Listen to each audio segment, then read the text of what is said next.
क्या आप जानते हो हमारे ब्रह्मांड में कितने तारे हैं? आपको जान के यकीन नहीं होगा, लेकिन जितने तारे ब्रह्मांड में है ना, उतने रेत के कण पृथ्वी पर भी नहीं है। बिग बैंग से निकले इस यूनिवर्स ने 1380 करोड़ साल की समय यात्रा पूरी कर ली है। इस वक्त हमारी पृथ्वी पर मनुष्यों की औसत आयु 79 ईयर्स है, जो कि इस ब्रह्मांड के आकार और समय यात्रा के सामने बहुत बहुत बहुत छोटी है। जब हम दिन की शुरुआत करते हैं तो कहीं ना कहीं कल जो हमारे साथ हुआ था उसका मेंटल इफेक्ट आज के दिन पे जरूर होता है। कल का दिन बेकार हुआ था या अच्छा हुआ था, इसके आधार पे हम सुबह सुबह आज का दिन कैसा होगा पहले ही सोच लेते हैं। लेकिन आपको याद रखना चाहिए कि समय की सबसे बड़ी खूबसूरती क्या है। जो एक बार चला गया तो वो सिर्फ यादों के रूप में हमारे दिमाग में रहता है।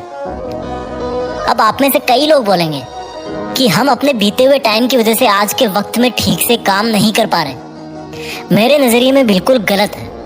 हम बीते हुए वक्त की वजह से नहीं, बल्कि बीते हुए वक्त में हमने जो काम किए थे उसका परिणाम भोग रहे हैं। और अगर आज का ये वक्त आपने किसी बुरे काम में लगा दिया या इसका ठीक से इस्तेमाल नहीं किया तो आने वाले टाइम में यही आपके कर्म आपके सामने दीवार बन के खड़े हो जाएंगे। आइंस्टाइन ने अपनी थ्योरी ऑफ रिलेटिविटी में कहा था कि समय भी एक चाल से नहीं चलता है।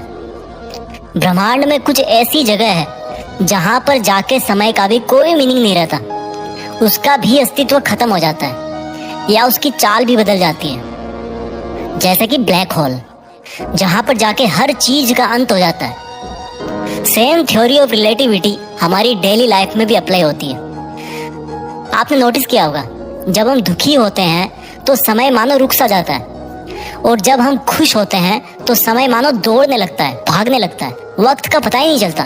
और इस तरह से आप अपने इमोशंस की वजह से अगर समय की चाल से छेड़छाड़ करोगे तो सेम ब्लैक होल वाला हाल आपका होगा। क्योंकि अपने दुखों को दिल से लगाओगे तो वहां से कभी आगे नहीं बढ़ पाओगे। और अगर बहुत ज्यादा खुश रहोगे तो यार कब तक रहोगे?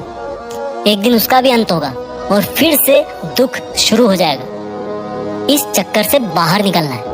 एक इमोशनली मेंटली स्टेबल स्टेट होनी चाहिए जब आप दिन की शुरुआत कर रहे हो। कल क्या हुआ था या कल क्या होगा, ये थॉट्स दिमाग में आना बहुत नॉर्मल सी बात है। लेकिन मेरा यकीन मानो, आपका पास्ट या फ्यूचर आपका ना तो कुछ बिगाड़ सकता है और ना ही आपका कुछ बना सकता है। अगर आपकी जिंदगी की संपूर्ण ताकत किसी चीज में है ना, तो वो है आपका प्रेजेंट। वो प्रेजेंट जिसमें बैठ के आप मेरी बातों को सुन रहे हो, वो प्रेजेंट जिसमें आप हमेशा रहते हो, वो प्रेजेंट जिसमें आप आलस करते हो, रोते हो, गलत काम करते हो, वो प्रेजेंट जिसमें आप खुद के अंदर झांकने की बजाय इस बाहरी दुनिया की तरफ झांकते हो। वापस चलते हैं अपने ब्रह्मांड की तरफ, क्योंकि वहीं से अपनी उत्पत्ति हुई थी। समय कब शुरू हुआ और समय कब अंत होगा? बिग बैंग से पहले समय का कोई एग्जिस्टेंस नहीं था, और जब यूनिवर्स कोलैप्स हो जाएगा तब भी समय का कोई एग्जिस्टेंस नहीं होगा। ठीक उसी प्रकार से जब हम पैदा नहीं हुए थे तब हमारा कोई टाइम एग्जिस्ट नहीं करता था, और जब हम मर जाएंगे उसके बाद भी हमारा टाइम एग्जिस्ट नहीं करेगा। ऐसा हर इंसान के साथ होता है। लगभग हर 100 साल में इस दुनिया की पूरी पॉपुलेशन नई पॉपुलेशन के साथ में रिप्लेस हो जाती है। सबका टर्न आता है और चला जाता है, और जिसको कुछ करना होता है ना, वो हमेशा प्रेजेंट में रह के ही करके चला जाता है, आज और इसी वक्त में ही करके जाता है।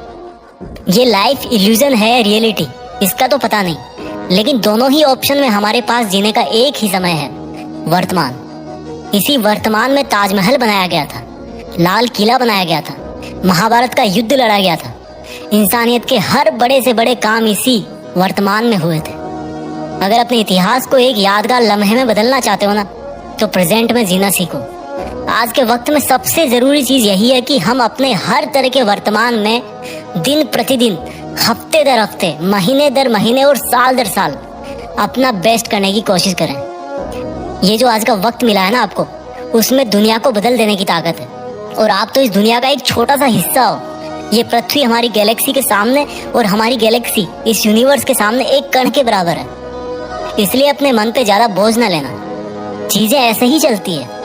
जब तक आप अपने आप को प्रेजेंट में फील नहीं करवाओगे तब तक आप अपना फ्यूचर नहीं बना पाओगे। अगर कोई महान राजा जिस वक्त युद्ध कर रहा होता था और उस वक्त अगर वो उस युद्ध को छोड़कर ये सपना देखता कि यार मैं जीत ही जाऊंगा, तो हो सकता है वो वहीं पे युद्ध में मारा जाए, क्योंकि उसका ध्यान उस समय के युद्ध पे ना होकर फ्यूचर पे होगा। इस जिंदगी को भी अपनी बुरी आदतों से, बुरे एक्सपीरियंस से, अपनी चुनौतियों से एक युद्ध मान के चलो, और उस युद्ध में आपका एक छोटा सा और बड़ा ही प्यारा सा पावरफुल हथियार है स्माइल, मुस्कुराहट। हर चीज को, हर लम्हे को गले से लगाकर स्माइल करते हुए लाइफ में आगे बढ़ते जाओ, अपने प्रेजेंट पे ध्यान देते जाओ। तो उठो आज और इसी वक्त, इस वक्त की कीमत पहचाने। आज इसी वक्त कुछ ऐसा करें कि उससे हमारे फ्यूचर की आधारशिला अपने आप रखी जाए।